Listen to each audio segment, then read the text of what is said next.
Thanks, Jade. New details tonight in a story First Alert 6 has been tracking for years. Officials say this past year brought some of the biggest steps forward yet in restoring the Alt-N ethanol site in Mead, Nebraska, more than 4 years after the state shut it down. Our Brenna Kiefner was there for the briefing and joins us from Mead. Brenna, what stood out from today's update? Officials say Tuesday's progress meeting was a significant turning point for the community of Mead. They say 2025 delivered real and measurable results for the community that's been living in contamination for the past few years. Today we learned all of the pesticide-contaminated wet cake has been removed from the site.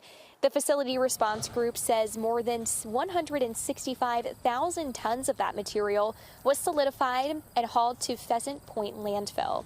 For reference, that adds up to more than 7,000 truckloads.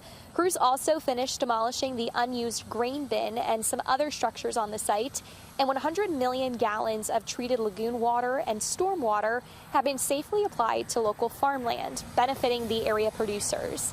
One resident I spoke with says it's been a long road getting here, but they've appreciated the communication along the way.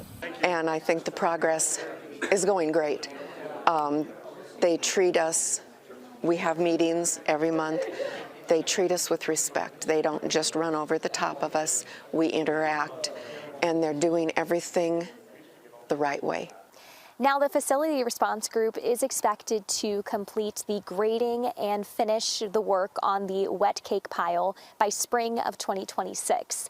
Governor Pillen says he is very pleased with the work that has been done and will continue to be done here in Mead. In Mead, Brenna Kiefner, First Alert 6. Brenna, thank you. So now let's take a look at how we got to this point. The problems began all the way back in February 2020. That's when First Alert 6 broke the story. Nearby residents complained of a smell coming from the wastewater lagoons near the Alt-N ethanol plant, and state investigators got involved. Then in 2021, the plant was shut down completely by the state after testing showed the pesticide levels were well above legal limits. In May of 2023, the Alt-N facility response group finalized a plan to move nearly 100,000 tons of hazardous wet cake ethanol byproduct off the site, some to a landfill near Bennington. And then in the fall of 2024, additional groundwater and soil testing was performed amid concerns of long-term environmental and health effects. And then, of course, here we are today. We're told all that wet cake is removed from the site.